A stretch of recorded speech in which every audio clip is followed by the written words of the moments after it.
Nowadays, price of every necessary things dash.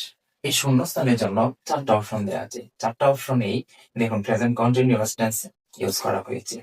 এই প্রশ্নটা solve করার আগে চলুন ২টা শব্দার্থ আমরা জেনে আসি। শব্দার্থগুলো হচ্ছে দেখুন, মনে রাখবেন এই রাইজ অর্থ হচ্ছে উঠা বা বৃদ্ধি পাওয়া।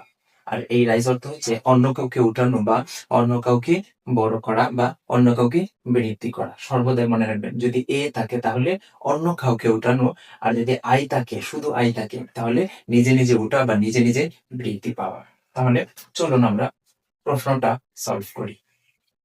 দেখুন এখানে বাক্যের অর্থের দিকে একটু যদি আমরা লক্ষ্য করি তাহলে বলা হয়েছে কি, বর্তমানে price of every necessary things, প্রত্যেক প্রয়োজনীয় জিনিসের দাম বৃদ্ধি পাচ্ছে। মানে বাক্যের অর্থ দ্বারা এটা বোঝানো হচ্ছে যে বর্তমানে প্রত্যেক প্রয়োজনীয় জিনিসপত্রের দাম বৃদ্ধি পাচ্ছে।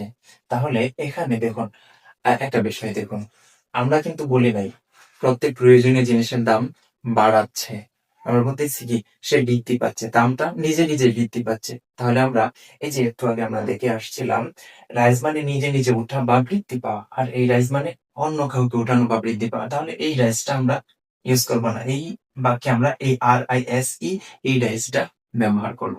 তাহলে দেখুন আমরা এখানে কি করব, দেখুন এখানে দেয়া আছে ডিতে রাইজ, এই রাইজ মানে তো কি অন্য কাউকে বৃদ্ধি করা বা অন্য কাউকে উঠানো। তাহলে অপশন ডি এবং সি আমরা কি করব, বাদ দিয়ে দিব। তারপর দেখুন এখানে ইজ আছে এবং আর আছে, ইজ হচ্ছে সিঙ্গুলার, আর হচ্ছে প্লুরাল।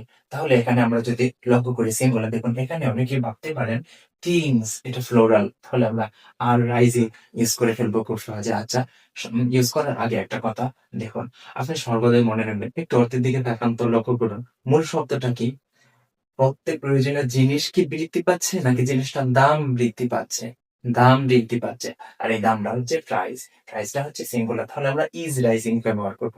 আর একটু সহজ করে দিচ্ছি, আপনারা যারা মূল শব্দটা বের করতে না পারেন, দেখুন একাধিক শব্দ বাক্যের সাবজেক্টের জায়গায় যদি স্থান দেওয়া হয় অফ দ্বারা, তাহলে মনে করবেন অফের আগে যে শব্দটা থাকবে সেটা হবে মূল শব্দ, অর্থাৎ অফের আগে যেটা থাকবে সেটা হবে সাবজেক্ট। তাহলে এই প্রাইস শব্দটা কি এখানে সিঙ্গুলার। তাহলে আমরা এই দেখুন প্রাইস ইজ রাইজিং, যদি অফ এভরি নেসেসারি থিংস এটা যদি বাদ দিই, তাহলে আমি যদি প্রাইস দিই তাহলে প্রাইস ইজ রাইজিং, আপনি প্রাইস আর রাইজিং কখনো বলবেন না। দেখুন এই জন্য আপনি মনে রাখবেন অফ এর আগে যেটা থাকবে সেটা সর্বদাই মূল সাবজেক্ট হবে। তাহলে প্রাইস ইজ